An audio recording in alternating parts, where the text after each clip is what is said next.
بسم اللہ الرحمن الرحیم۔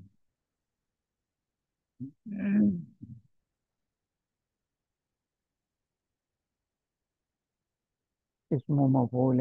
ما اشتق من فعل لمن وقع علیہ۔ یہاں سے مصنف رحمۃ اللہ علیہ اسماء عاملہ میں سے دوسرے اسم مفعول کو بیان فرما رہے ہیں۔ مصنف نے اسم مفعول کی تعریف کی ہے، ما اشتق من فعل لمن وقع علیہ، کہ اسم مفعول وہ اسم ہے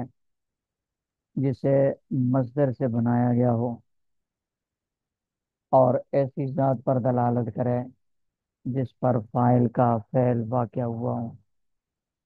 ما اشتق من فعل، پیچھے فاعل کی بحث میں بھی یہ بات ذکر ہوئی تھی کہ یہاں جو فعل کا لفظ ہے اس سے مراد مصدر ہے، کہ وہ اسم جسے مصدر سے بنایا گیا ہو، لمن وقع علیہ، اور ایسی ذات پر دلالت کرے جس پر فاعل کا فعل واقع ہوا ہے۔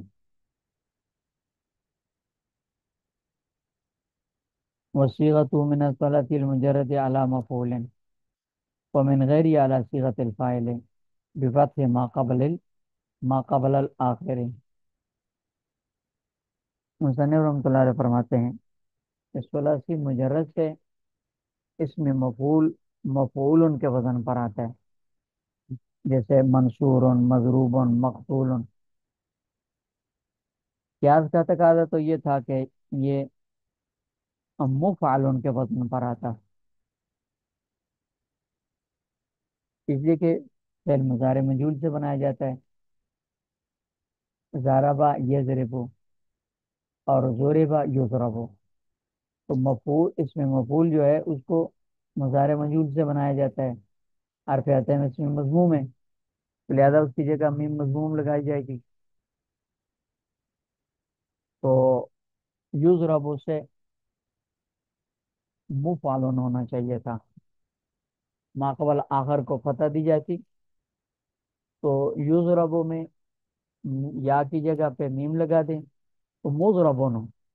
یعنی مفعول کے وزن پر ہوتا، مضربون بر وزن مفعول۔ لیکن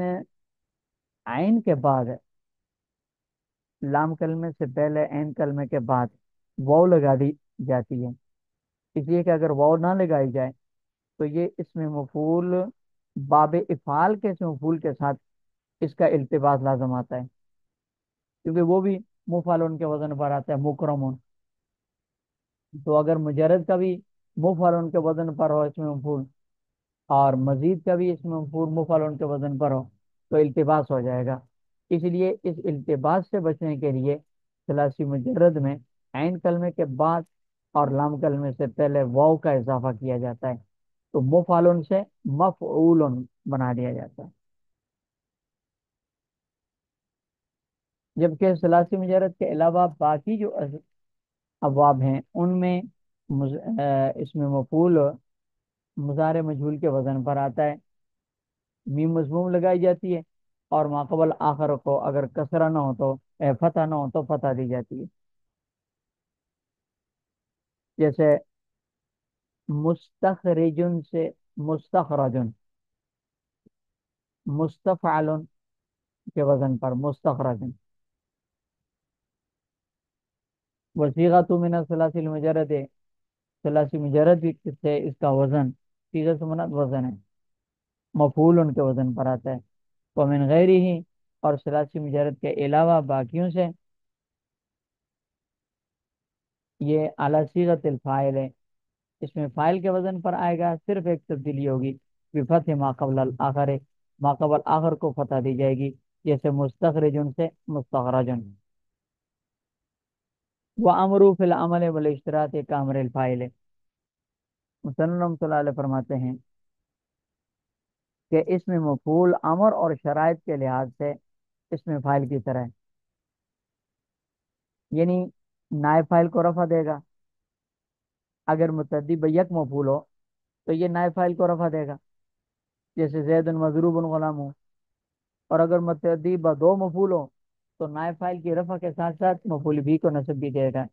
ج- جیسے یہ مثال ہے، زید موتی غلامہ، موتن غلامہ درہمن، زید موتن غلامہ درہمن، اس میں غلام و موتن اس میں مفعول کا نائب فاعل ہے، اور درہمن اس کا مفعول بھی ہے۔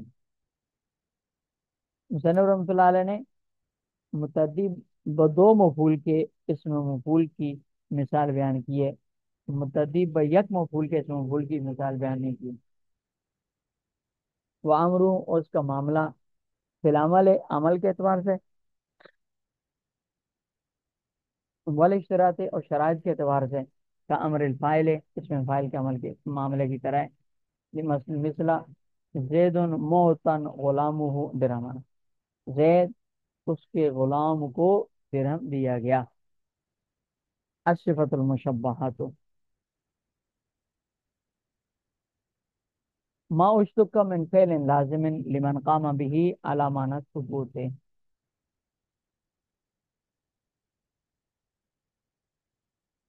اسماء عاملہ میں سے تیسرا اسم ہے صفت مشبہ۔ صفت مشبہ کو مشبہ اس لیے کہتے ہیں کہ یہ اس میں فاعل کی مشابہت کی وجہ سے عمل کرتی ہے، اس میں فاعل کے ساتھ اس کی تسنیہ جمع ہونے، مؤنث ذکر ہونے میں مشابہت پائی جاتی ہے۔ مصنف رحمۃ اللہ نے اس میں صفت مشبہ کی تعریف کی ہے، ما اشتق من فعل لازم لمن قام به على معنى ثبوت، کہ صفت مشبہ وہ اسم ہے جس کو فعل لازم کے مصدر سے بنایا جاتا ہے اور ایسی ذات پر دلالت کرتے جس میں مصدری معنی بطور دوام اور ثبوت کے پایا جاتا ہے۔ ما وہ اسم ہے اشتق کا من فعل لازم، جس کو فعل لازم کے مصدر سے بنایا جاتا ہے، لمن قام بھی ایسی ذات پر دلالت کرے جس میں فعل مصدری معنی اس کے ساتھ قائم ہوتا ہے، علامہ ثبوت بطور ثبوت اور دوام کے۔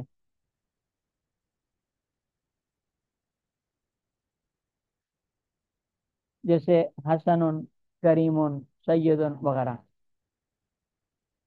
پہلے یہ صفت مشبہ فعل لازم سے بنائی جاتی ہے، لہذا فعل متعدی سے صفت مشبہ کا صیغہ نہیں ہے۔ ایک دوسری بات یہ ہے کہ فعل لازم بھی دو طرح کے ہوتے ہیں، وہ فعل لازم جو ثبوت اور دوام کے معنی پر دلالت کرتا ہے، جیسے شارفا، کروما وغیرہ، اور دوسرے وہ فعل لازم ہیں کہ جو حدوث کے معنی پر دلالت کرتے ہیں۔ جب فعل لازم حدوث کے معنی پر دلالت کریں تو اس سے صفت مشبہ نہیں لائی جاتی بلکہ اس میں فاعل لایا جاتا ہے۔ جیسے ذاقہ یذیقو فعل لازم ہے، لیکن تنگ دل ہونا یہ ہر وقت نہیں ہوتا، کبھی کسی وجہ سے انسان کے کو دل کی تنگی محسوس ہوتی ہے، کوئی خاص واقعہ ہو جائے، ہمیشہ نہیں ہوتا ہے، اس لیے اس سے صفت مشبہ نہیں لائی جاتی بلکہ عام طور پر اس سے اس میں فاعل لایا جاتا ہے۔ ذائقن وذائقن بھی صدروں کا ان یقولوا لعلک تارکم بعض ما یوحى الیہ وذائقن بھی صدروں کا، اس میں ذاق یذیقو سے ذائقن اس میں فاعل آیا ہے۔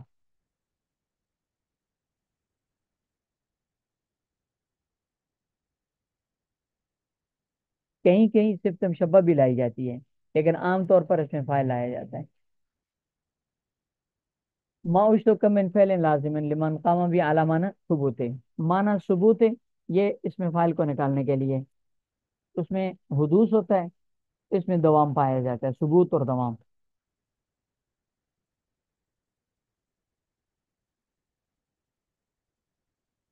وصیغۃ مخالفۃ لصیغۃ الفاعل علی حسب السماع،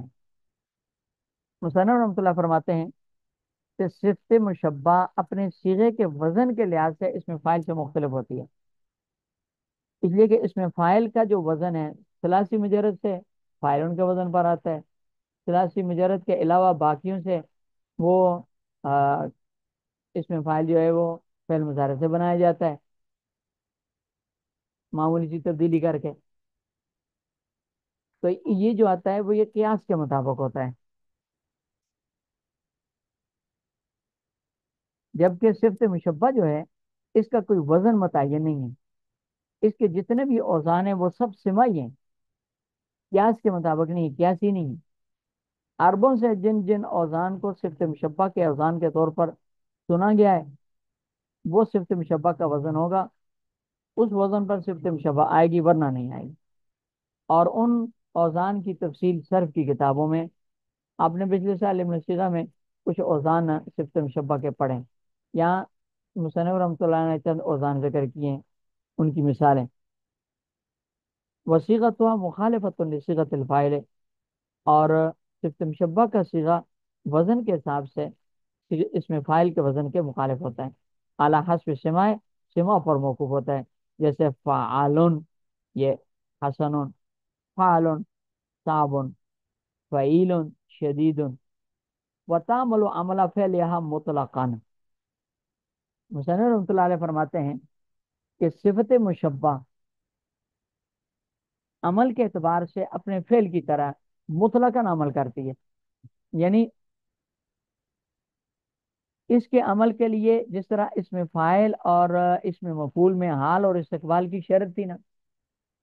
اس کے عمل کے لیے حال اور استقبال کی شرط نہیں ہے، جس طرح فعل کے لیے تینوں زبانوں میں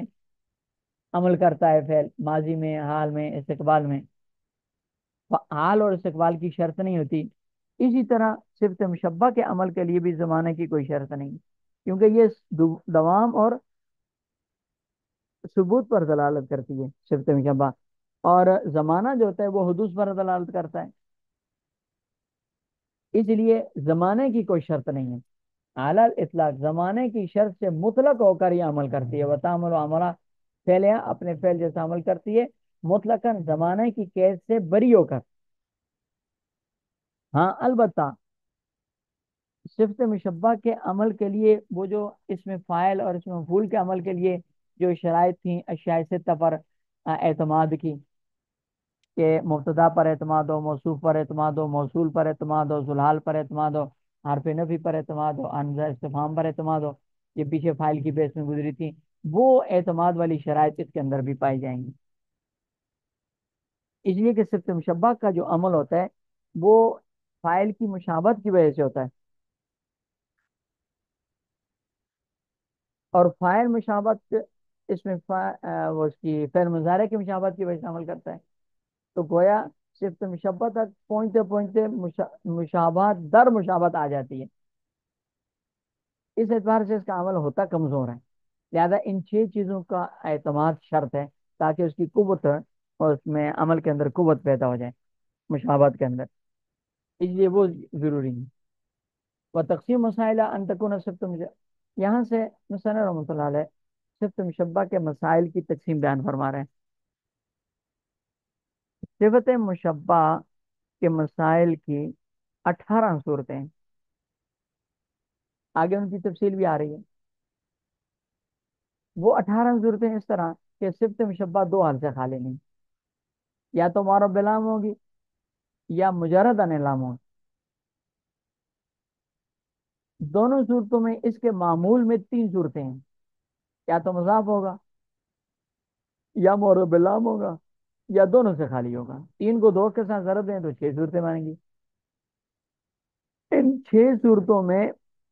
اعراب کے اعتبار سے صفت مشبہ کا معمول اس میں تین صورتیں ہیں، یا مرفوع ہوگا یا منصوب ہوگا یا مجرور ہوگا، مرفوع ہو تو فاعل ہونے کی وجہ سے مرفوع ہوگا، منصوب ہو تو کوفیوں کے نزدیک تمیز کی وجہ سے منصوب ہوگا، بعض حضرات اس کی وجہ سے مفعول کی مشابہت کی وجہ سے منصوب قرار دیتے ہیں، اور بصری حضرات مصنف رحمۃ اللہ علیہ یہ حضرات درمیان درمیان میں وہ کہتے ہیں کہ اگر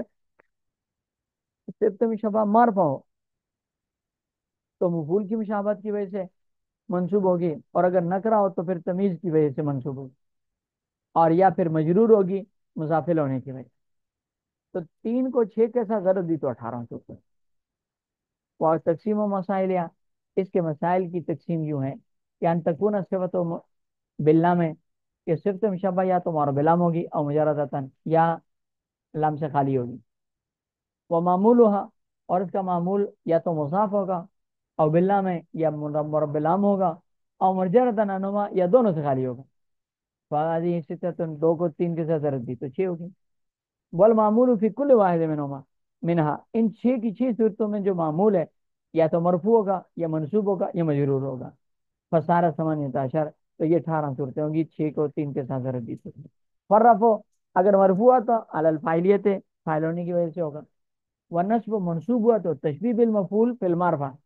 اگر معرفہ میں ہوا معمول معرب باللام ہوا تو پھر یہ، یا اضافت کی وجہ سے معرفہ ہوا تو پھر یہ مفعول کے ساتھ مشابہت کی وجہ سے منصوب ہوگا۔ والد تمیز پھر نکرہ تھے، اور اگر نکرہ ہوا تو آ، اس کی نصب تمیز کی وجہ سے ہوگی۔ والجر علی الاضافت،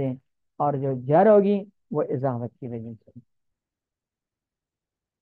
اور تفصیل وہاں سے آگے انشاءاللہ۔